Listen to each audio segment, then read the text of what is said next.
Well, welcome. Cool. Well, I'll just get us started.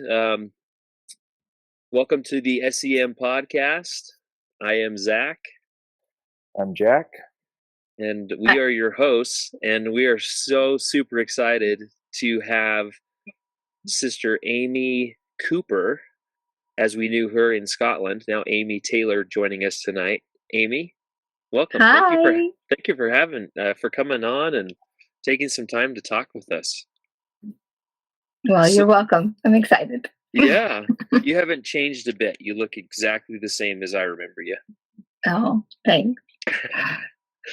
So, the way that we do this and the way that we kind of go about this is just really an opportunity to catch up on life, both prior to Scotland as well as a little bit during, and then most importantly, what you've been up to between the mission and now. So, just to start us off, catch us up on your life since Scotland and tell us a little bit more about who Amy is today. Oh, well, so after I got home from Scotland, I got married. I think it was like 9 months later, something like that. Wow. I had been dating Brent before we went on our missions, and then we got back and Okay. finally decided that we were actually meant to be together.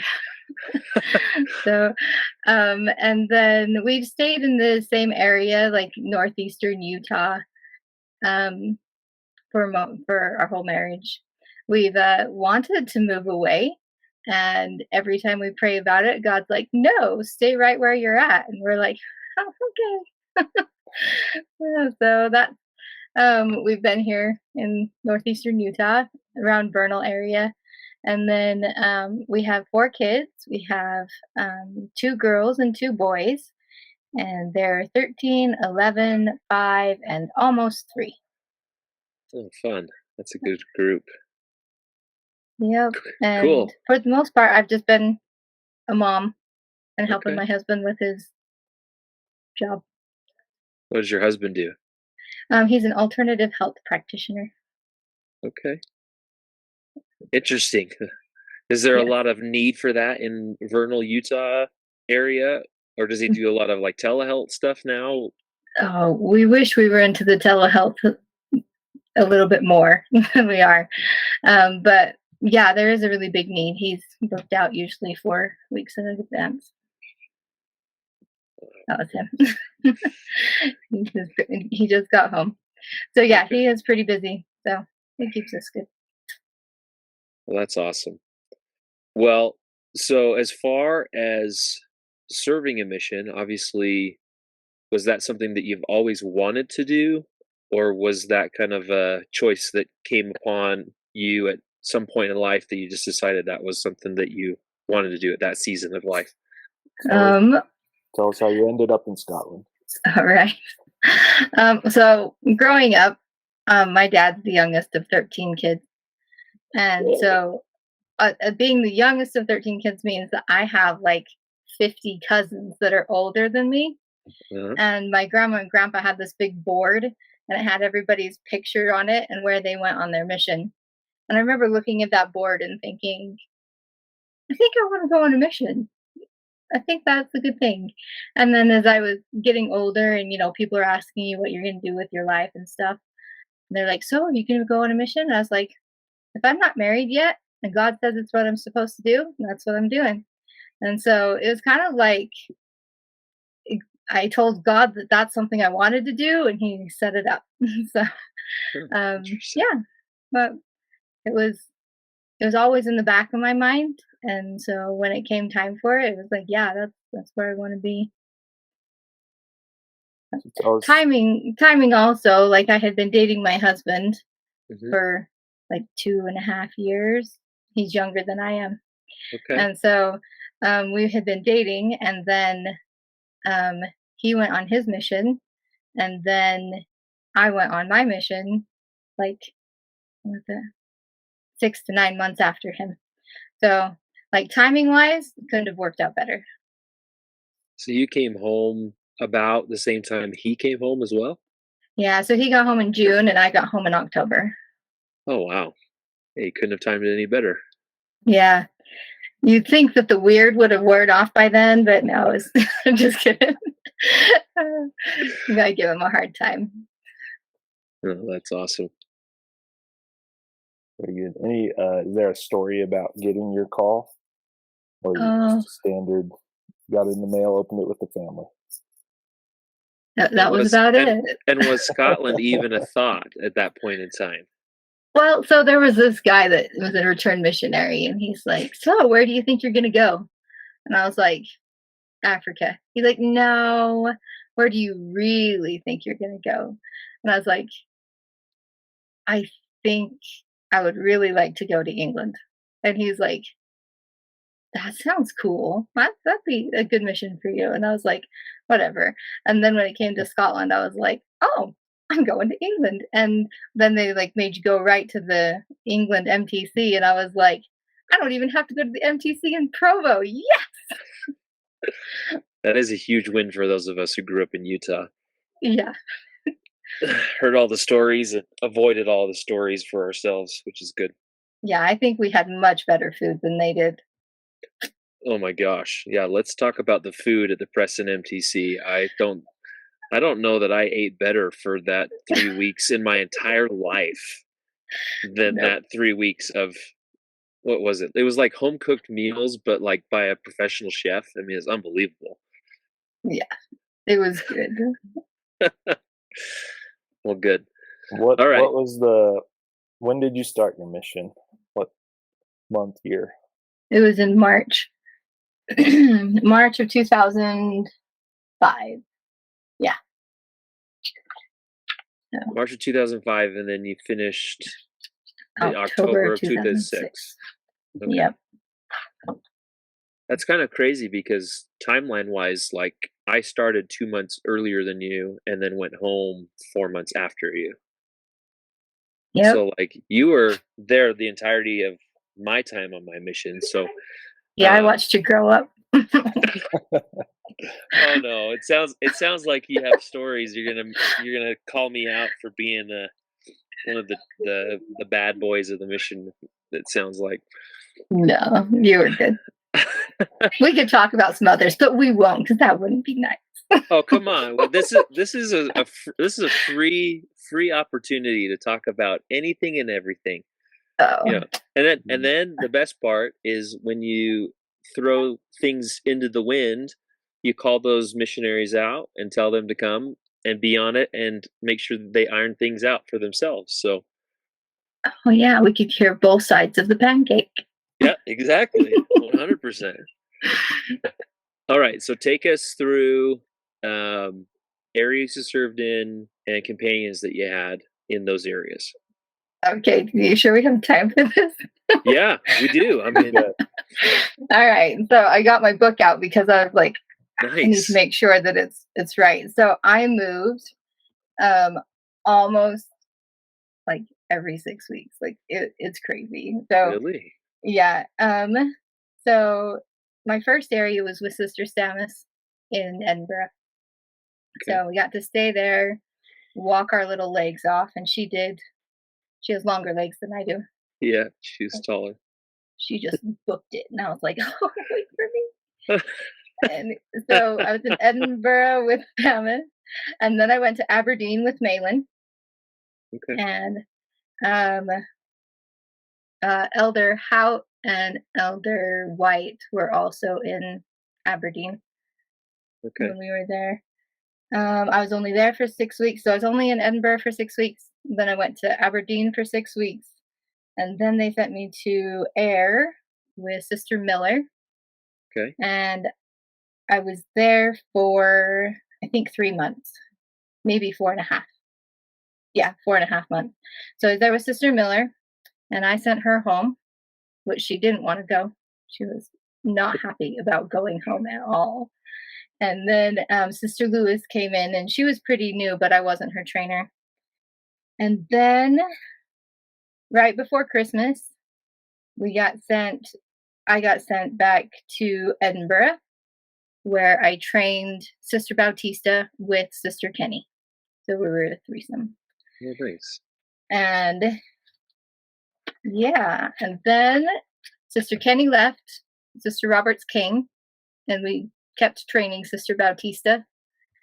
And then they sent me to Shetland to train Sister Garnham. My word. And yeah, they're like, we're sending you to Shetland and you're training. And I was like, So you whitewashed that area too. yes, we did. Oh, my Yep. word. So they sent the elders out. We came in and Wow. it was fun. It was fun, but it was hard. I really, heard the branch took really good care of you guys though. yeah, Good yeah, group of people up there. yep. Love them all. So, and I couldn't have asked for a better greenie. Sister Garden was great. Like she was just super like laid back and patient, and she was like, "Oh, it's okay. We'll figure it out." And then, like so in the 6 weeks.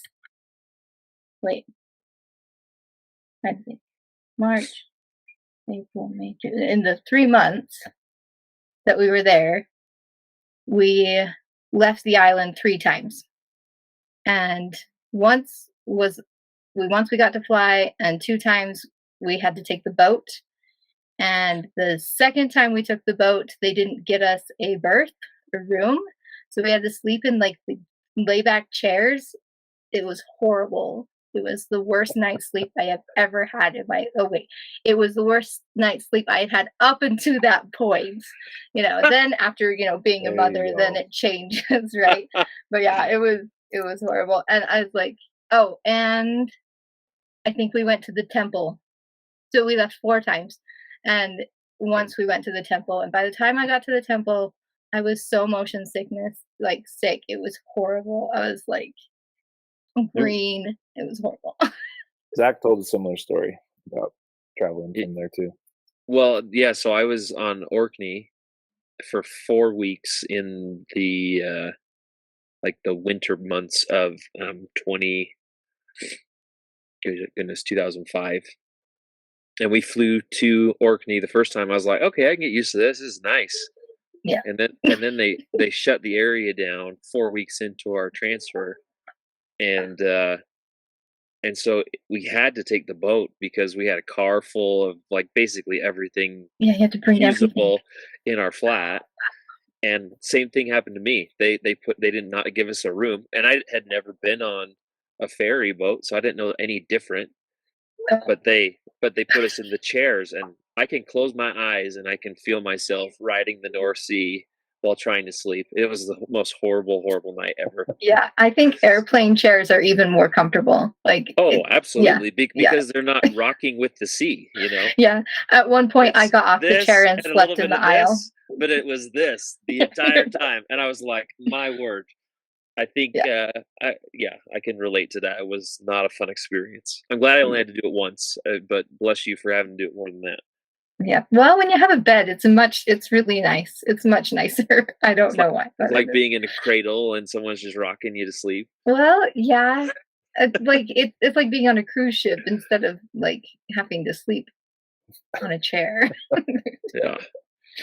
So, and then after Shetland, they sent me back to Ayr with Sister Bautista. Oh, And cool. so I went back to the same area with the same companion, but different.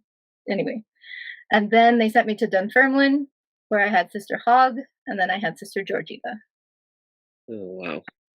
Yeah. Great group of sisters that you served with. My goodness. Yeah, I almost got to serve with all of them. That's what it sounded like. Just got Yeah. the whole tour. Yeah. Because there's not that many sisters that actually serve in Scotland at one time. Yeah, there was one point where there was 5 of us. Wow. Yeah. That's cool. And you got to go to the temple, so back down to Preston? Yeah. Yep. So right part of before that. President Vriens went out, I think it Yep. was our when they do the great big conference where the general authority comes. Mhm. For that, he asked for permission for all of us to go down to Preston and see the general authority there and go to the temple. And That's awesome. the general authority was President Nelson. Yep. And his new wife, Wendy. Yep. That that was a pretty awesome experience. I mean, as much It was. as the travel was horrible, you know, because I think at the time, maybe I was in Hamilton at that time, so the travel wasn't too bad. But I just didn't like being in a bus for that long. Like, Um, put me in a train and send me there, and then yeah, bus me over to Chorley and Preston. That'd be fine. But my goodness, the bus ride was far too long for me. it was very long. Yeah. It was very long. But however, the result was definitely worthwhile, and I enjoyed that experience more than anything. So, and I Yeah, remember, it I was good. think Elder Hout was the zone leader in Aberdeen at the time, and I remember him talking about him being more spiritually prepared to enter the temple than he'd ever been in his entire life, just because of the fact that we were all set apart to be representatives of the Savior, and just being on a different spiritual plane than we probably ever will be in the rest of our lives. And that was a pretty big moment. I was not nearly as prepared. I was just happy to be with friends and enjoy the time together. Yeah. Yeah, it was a really cool experience. Yeah. I remember because I had taken a box of stuff and left it in Edinburgh because there was stuff I didn't need to carry around, and one of the things was my temple recommend. Oh no. Oh, And so I had to call the sisters and be like, okay, so there's a box in the closet, and I need you to go and dig through it and find my temple recommend so that I can go to the temple. But that's a yeah, miracle that you remembered that's where it was. My word.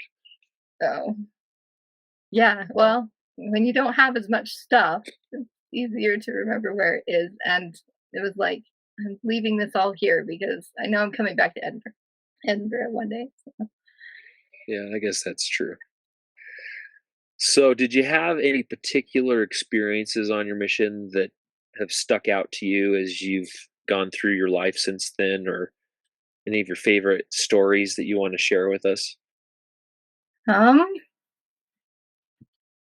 oh, there's a lot. But let's see, like, which ones to choose from. Um, I think it's interesting, like, as you have experiences and then you move on, and then you realize how precious they were.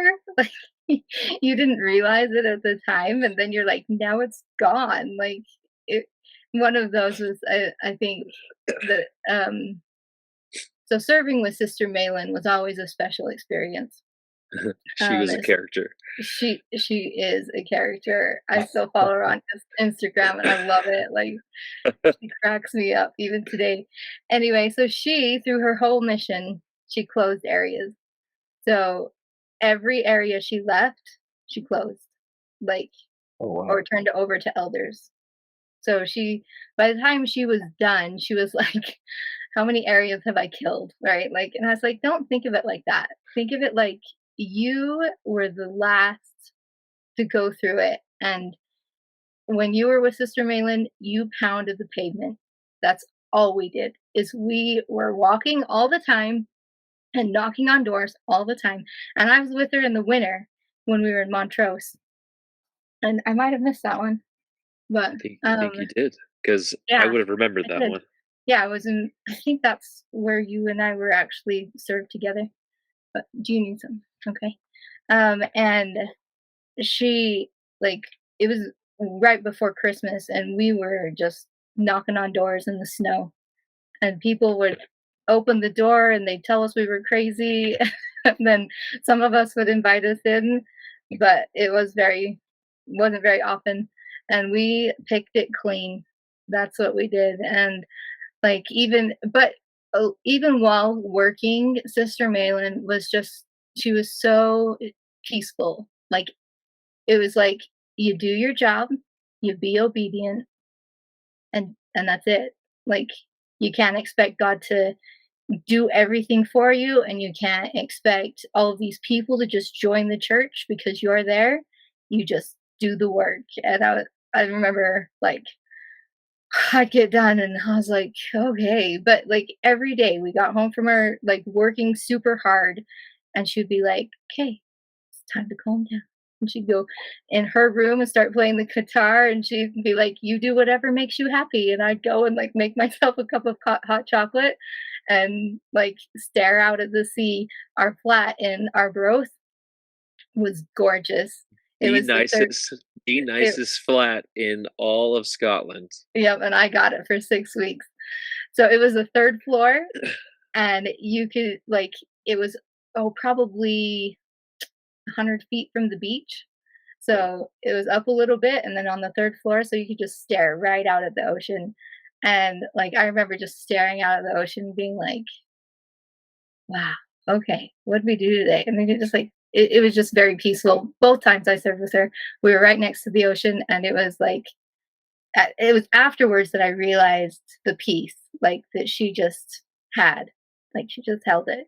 And then later in my mission, when I got near the end, like that's what we did. Like if we couldn't see the ocean, we drove to the ocean and watched the ocean because like the peace that just kind of just distills upon you. And it's like, yeah. So that's one of my favorite experiences.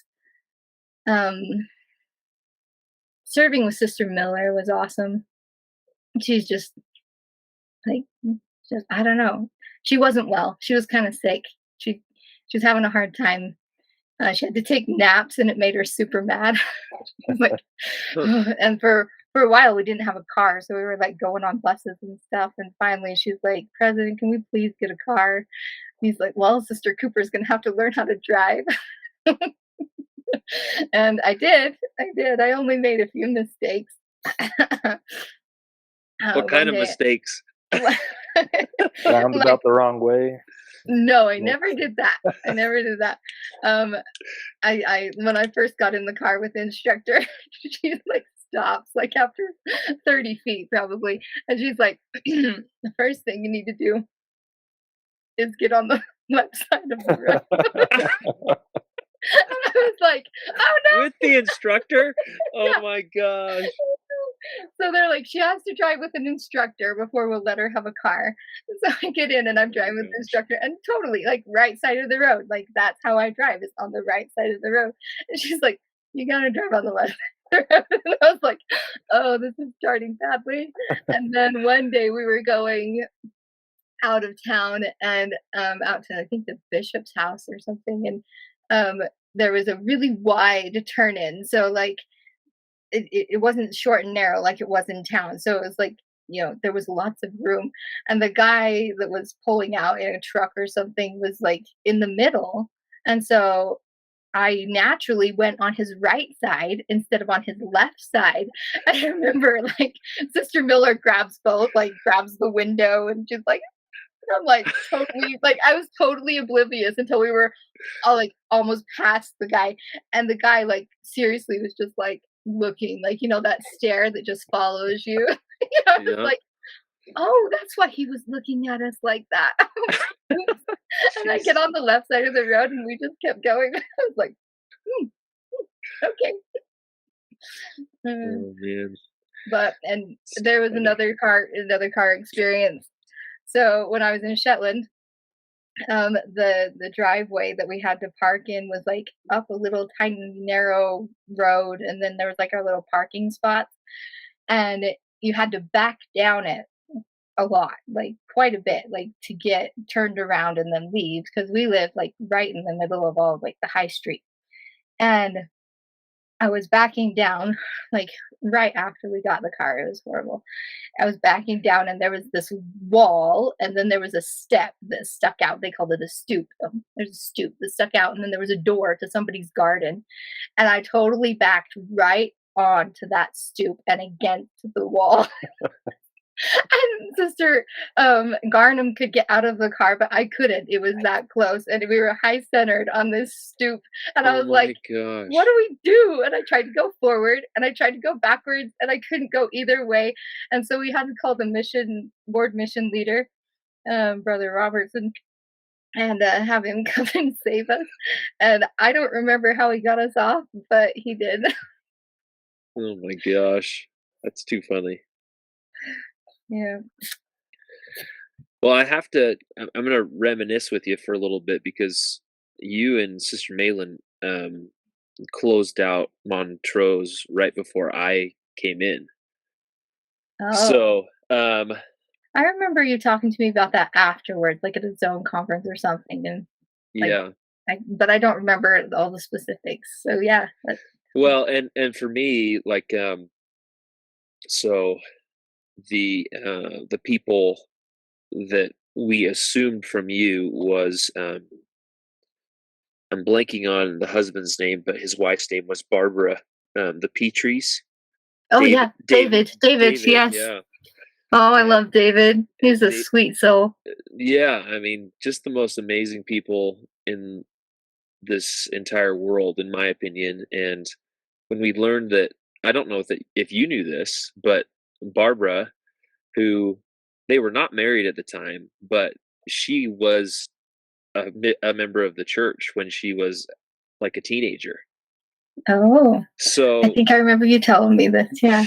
I mean, it was just the most like it seemed like it was out of a fairy tale type of a situation because we're teaching David and trying to get their family involved in the church, and they started really, really good, and things fell apart when, unfortunately, I love Bishop Farker, but the bishop said we need to bring up something to them about the fact that they're living in sin, and I was like, why? Please Oh don't make me have to have that conversation with them, because bless their heart, they're doing everything right except the fact that they don't have a ring on their fingers. no. Yeah. And so that was when I kind of lost them. But I kid you not, like, I was so grateful for the work that you and Sister Malin did in that area prior to me getting there, because I trained Elder Marsh my first three weeks there, and then I had Elder King the second 3 weeks. So I had that sweet apartment for 6 months of my mission, Oh. and um, I just I loved that area. I loved that ward. The Henderson twins were my boys. They were just amazing young men, and Mhm. I loved nothing more. And every time I see Brother and Sister Stronach's kitchen table, I go right back to sitting at that table for Sunday dinners. So Uh-huh. um, they're. I don't know if you're part of their. They have like a Montrose Ward Facebook page, and so it's really fun to see some of the people that are still in the ward and still involved. And it's No, I'll have to get on that though. definitely do, because it's fun to follow it. And I Mhm. may be one of the outliers who is not like a local that's on that page, but Martin Henderson invited me to that, and it's been great. So, and then I also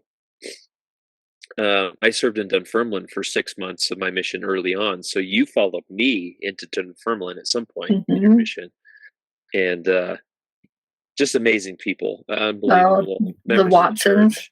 The Watsons. I mean, obviously I you love had them. Daryl and Monique. The Mhm. Lynches. So Bishop Lynch was the bishop while I was there. He's probably the same when you were there. Yep. Um, uh, Yeah. and so I just gravitated to those amazing families. And then oh my gosh, Paul and Wendy Rand Mhm. were unbelievable. They were just my favorite people ever. It's Yeah.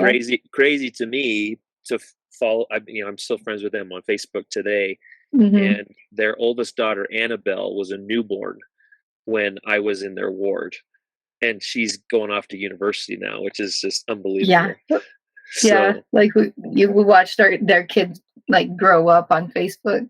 right, exactly. I mean, from afar, and Yeah. I'm sure if I haven't had the opportunity to go back since after my mission in 2007, but like going back now, those kids would be like, this crazy old man knew me when I was a baby. But Yeah. it's amazing how Facebook has changed the way that we are able to interact with people that are on the other side of the world. Definitely So, have. but yeah, amazing ward, and I'm I just love that area, and so I'm glad that you were able to share in some amazing people. And then Yeah. obviously you were in the Aberdeen ward for a short period of time, but that was a great ward Hmm. as well. I'm sure Yeah. you would have loved to serve there a little longer. Yeah, they That were was fun. my third 6-month area of my mission. Oh, So I had 3 areas of my mission that were all 6 months. all 6 months. Wow. So I those are my homes away from home in Scotland. Yeah, I bet. I bet because you get to know people a lot more when you're there longer. Mhm. You do. Oh, Yeah. absolutely. Yep. So in Edinburgh, I was in Edinburgh longer. Let's see. I was in Edinburgh 6 months and Ayr 4.5, I think, altogether. It might have been. Collectively? Yeah. Okay. Yeah. Um, but I do have to say, like, so, like, people that I do still keep in contact from Scotland, is like Cassie Leask. She was from Shetland, Oh, and we're still good friends.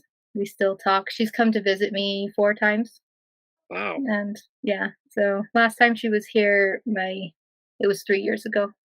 I just had my fourth baby. So yeah, she's like part of my family. She comes over. I'm like, just move here, Cassie. Yeah. But she's still there.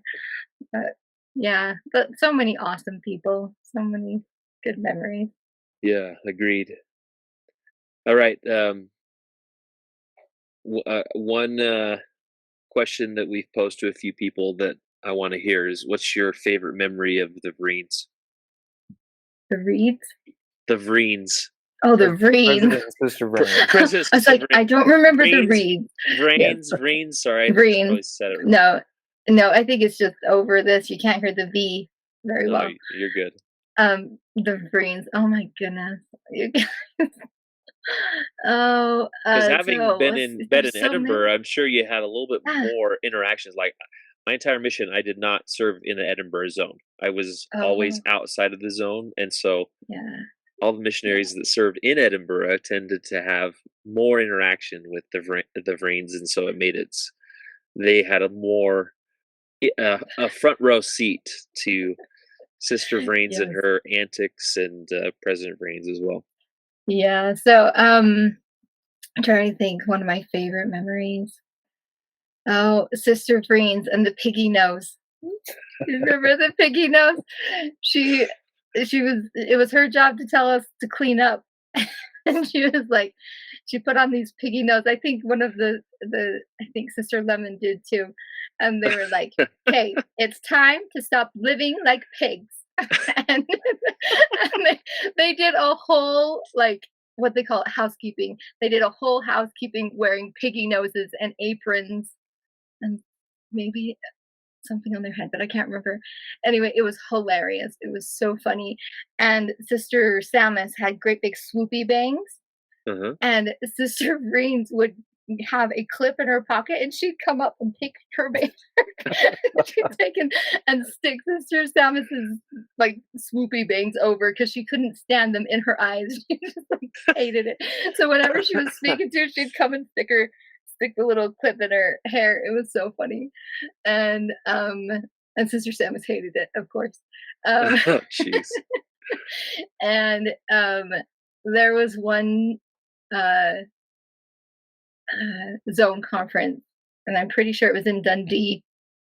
And we had come out for a break from, like, in the zone conference, and Elder Parker, if I remember right, he was pretty new. He was with, I think, Elder Divine, and they were killing their area. They were just having loads of baptism, loads of success. And President Vrings comes out, and it's like he's looking for something. And it was like he's like scanning, and all of a sudden he finds Elder Parker, and he's like beelines for him, and he takes him and he pushes him up against the wall, and he says, "Elder Parker, what are you doing? What are you doing?" And Elder Parker's eyes are just huge, and he's like scared to death, like he's like ready to like cry.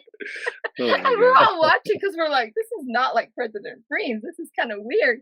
And then he stops and he's like, "You are doing so many amazing things in your area. What are you doing?" And it was like everyone was like, "Okay." And then I was like, "What are they doing?" And he's like, someone filled me in that it was like they were just baptizing loads of people, like loads of really big like families, and people are just flocking to them. And I just remember like Elder Parker was just so scared. I was like, "Oh my goodness." And Elder Parker's not short either. He is like really tall. And President Vriens is tall too. So it was like I was like, "Oh my goodness, what is going on?" So that was one of my favorite memories. And driving with them in Edinburgh was always a treat. They're kind of like, I don't know, Utah drivers. Hey, buddy. Big puppy. Did President Vriens drive, or Um, did Sister Vriens drive? I don't remember. so when they picked me up from the train station, I'm pretty sure President Vriens was driving. And I don't and know. then I don't know many missionaries that can say that they drove around No. with President Vriens and Sister Vriens. I mean, oh you well, you may so have been one of the privileged ones. I was I came into the mission all by myself. Oh, So that's right. um hey bud, hey, we need you to go in there. Where's your tablet? A special guest. Yes. Say hi.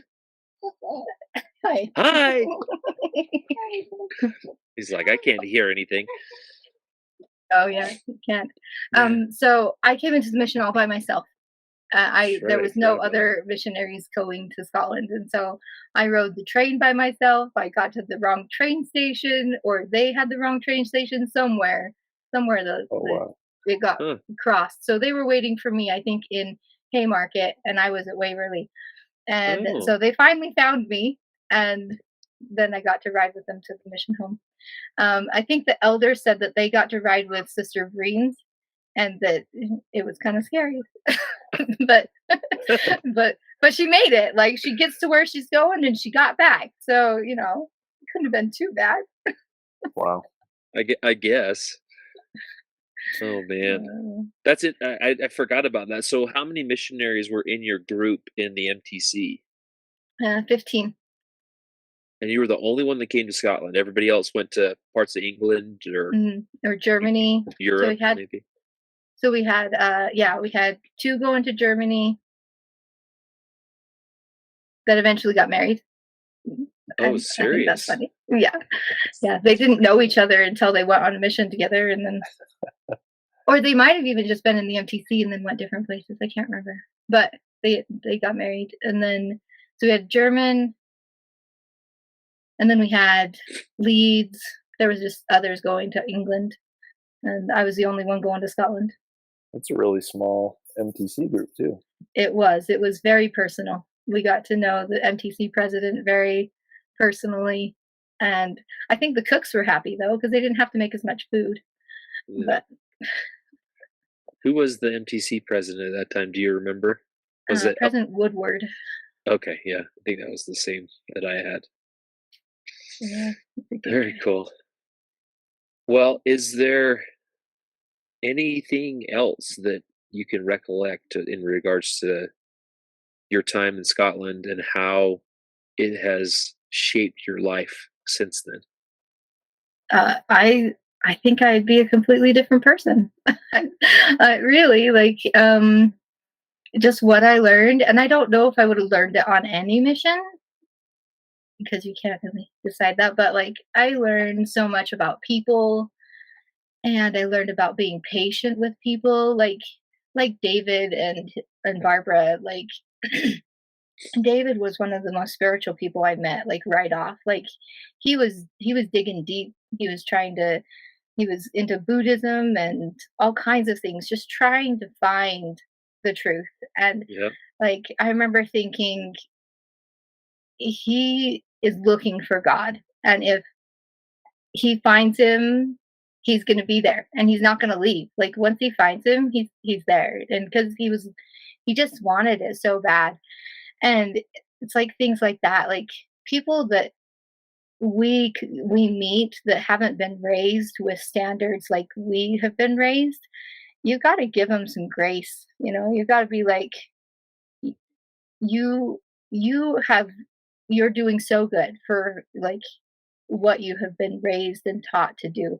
And I think as members of the church, we try and put like this box of righteousness. It's like in order to know God and to be righteous, you have to be in this box. And it being a missionary taught me that like you can't put people in boxes. You have to let them be who they are and then grow into the person that God wants them to be. You can't just be like, all right, it's time to get married. You have to let them come to it themselves and let Right. them, you guide them to it. And then they're like, oh, that is different than what I have found. And I like it better, right? You just got to let people find their own journey, because we're all on different, we're all, even people who are, members of the church their whole life, everyone's journey is different. And like you got to let people go on their own journey and find it, because you can't force it. It just doesn't work. It was always interesting to me too to see once you're there, you're teaching people and helping them feel the spirit, but it's really the spirit that helps them to change. And without even maybe teaching or mentioning, I noticed like people would clean up their house for the first time in who knows how long, just because they felt differently about things. And Hmm.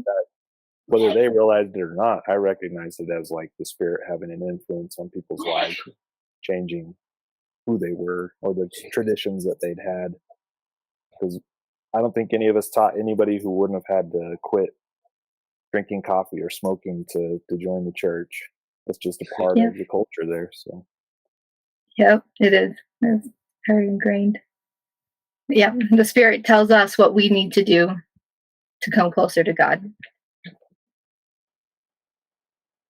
I love what you said too, Amy, just about, like you can't really force the issue in regards to spiritual matters. Like we've all been taught, even as missionaries and in our own spiritual upbringing, that answers to prayer come when you're ready, or when the Lord is ready to give you those answers or that direction because you're ready. And so you're right. I mean, for me, obviously, I'm reflecting a lot on David and Barbara now because I brought them up, and um, I wanted them so badly to just embrace the gospel and make it part of who they were. And they were so close and then reverted back. And missionaries still stuck with them for quite a while after I had left. Um, and I was fortunate enough being in Aberdeen that I was able to go to their wedding reception. They did get married um, in Montrose at the chapel there, and that was pretty cool for me. That they were slowly progressing. Um, I've since lost touch with them, and I don't know. I know that they did split up. They did divorce, which is unfortunate, but obviously it wasn't exactly what they needed at that time in their life. I mean, they tried, and I admire their passion and their willingness to do so, but for me it was just like I wanted that for them so badly. And you know, as much as I wanted it, I couldn't make those decisions for them. That was all that they could do to um, take their spiritual progression to the next level, and theirs was more on a baby step level than mine, which was trying to jump from stone to stone across a large river. You know, so I really appreciate that thought and that recollection that I had the same thing with some of my companions where I just did not get along with them, and I wanted them to be better, and yet I didn't let them be who they were. Jack can attest to it. I pushed his buttons to the point where he was ready to throw me out a window, I'm sure. And that was part of our experience in growing, beyond just being missionaries and representatives of the Savior's church and the Savior himself, but it was our own growth beyond that. So I appreciate Yeah. your comments in regards to that. Yep. So were you his trainer, I Jack? was his trainer. Yep. Oh, you blessed soul. I don't remember a moment wanting to throw you out a window, Zach, and you're way too big to throw out a window anyway. Right. Yeah, it wouldn't have worked well, especially the windows in Scotland. They did not, you didn't have opening windows. They No, were pretty that's flimsy awesome. though. I'm sure you could have thrown me through it pretty easy. I That's was funny. recollecting recently in regards to my time with Jack, and one thing that I remembered was I came in and I was overly apologetic to the point where I said I'm sorry too many times, and Jack said, "Stop apologizing. There's no reason to apologize. You're learning." And I was being so like hard on myself that he had to put me in my place and be like, "You're not gonna get it from square one. You just gotta keep going." But saying you're sorry is great, but keep it to yourself. And that was a good. That was I that can't was a hear it good. one more time. That does I sound mean, like me. Yeah. That's funny. well, and Mm, for me, like having been green, I mean, I'm a pretty outgoing guy, and I love Jack to death because he's a different personality than me. He's more stoic. He knows how to fill the room with power without words. When I like to fill the room with power through words. You know, and so he taught me a different way in which I could do that without you know putting my foot in my mouth or something. You know, so I was grateful for that. I had to learn that, and obviously, I've had to think about those things in hindsight. And I'm sure we can all recollect on our experiences with each companion and something that we learned with from them. everyone. And yeah, Yep. I mean, and Yep. so yeah, it was That's just an amazing experience. what I was thinking about as you were saying that you moved around, a bunch and served with almost every sister. Like that's kind of tough to switch that often, but it's also like what a great experience to be able to interact with so many different people in a Yeah. situation where you wouldn't normally. Yeah. It was interesting, because there were times where I was like, why do I keep getting moved? Like, am I doing something wrong? And I'm like, what's the deal? And then like I think it was um when we were Sister Kenny and I were called to train Sister Bautista, and we were like, why does there need to be two of us? Right? Like, it can't be that hard, right?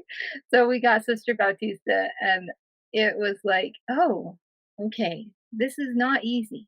This is hard. And then it was like, maybe it is harder with three people. Because we were all trying to figure out, and we were all new to each other. Like we hadn't served together before, and I was the oldest of them, and it was like just trying to figure out people's strengths and weaknesses and love them because of both. Like you can't love someone and hate all of their weaknesses. Like, and it's like it was just really interesting when we got Sister Bautista, and um when she came into the mission, she was kind of awkward. And bless, bless her heart, she would agree with me, but yeah, she was really awkward. And the elders were like, how's it going?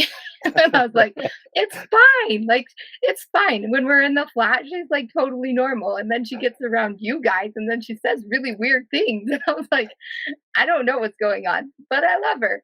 And then as we went along, it was just an insecurity. She just wasn't secure with who she was, like out among people. And I was like, be yourself. People will love you for being you, not for being or doing something different than what you are. And I was like, embrace it. Whatever you are, embrace it, because God sent you on a mission, not whoever you're trying to be like. And so with Sister Bautista, that was something that I learned was like, doesn't matter who you get put with, God sent them on a mission and you're there to help them be their best self and love them. I And then love that. she's one that you served with again, right? Yeah, I served with her. I trained for 3 months with her, and then I served again with her in air. So, Cool. You yeah. were there to make sure that Sister Bautista could understand Sister Kinney's Liverpudlian accent. Oh my goodness, there were days. There were days where Sister Kenny, it was like, I don't understand a word she says, and Sister Bautista is like, I don't think I know what she's talking about. And it was so funny because I was like, That's I yeah. was You yeah, you gotta put that on your resume. You were basically a translator translator. in that companionship. Yeah, it was funny. I had listened to her, with like Zone conferences or something, and I was like, oh yeah, I can understand her just fine. And then we got to be like companions, and I was like, you're talking too fast. You need to slow down, especially for Sister Bautista. Like Bautista has no idea what you're saying. I think did Sister Kenny get trained by Sister Heap, if I No, remember correctly? Sister Heap was gone. They served together though at one point, Oh, I think. did they? I believe so. I could be wrong, but I'm recollecting. But in the experiences that I had with Sister Kenny, I remember as the I've spirit never. grew, she spoke so much faster. It was unbelievable. And Yep. because it was a different accent than Scottish, you had to wrap your head around it a little bit harder. And Yep. but love her Yep. to And death. her She was body great. moved more too. Like it wasn't like she was just talking fast. Like everything started going faster. Like her arms were going and her feet were like moving, and you're like, "Whoa, calm down!" And then like it was just so Um, funny because it wasn't just her mouth that got faster. Like her hands were like always going, and you were like, ah, it was so funny because yeah, it's like so her whole true. everything, the energy just got super intense. That's so true. Very, very true. She was very high energy and she expressed it in every way possible. Yep. Yeah. She was their get out and goer. Yeah. Let's go. Yeah, Well, if you're up for it, Amy, we might have you back on as a guest host when we interview some of those other sisters. Oh, I love it. Love it. Because obviously we didn't serve with them as companions, so no. it's always great to have that firsthand knowledge when you talk to Yeah. somebody. And Yeah. I'm sure that you'll have a couple of instances where your former companions will bring up memories that have left your mind that Yeah. it'll be good to reminisce, and Jack and I will just be flies on the wall. Yep. Yep. That would be great. I can already think of the experience Sister Kenny will say. It's like the time she got stuck in a chimney. That one. Oh man. I'm reaching out to Sister Kenny right now. Do it. Do it.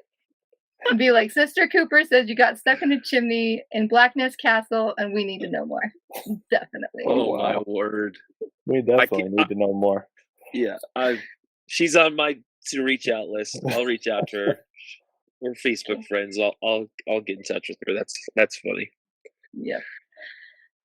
Well, That'd be Amy, great.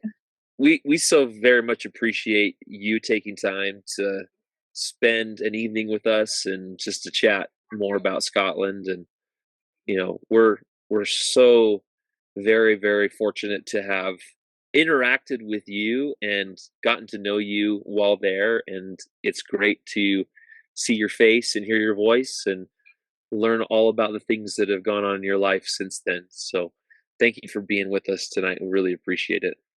Oh, you're welcome. I think this is a really awesome idea. I think you guys are gonna shake the world. I think it's gonna be cool.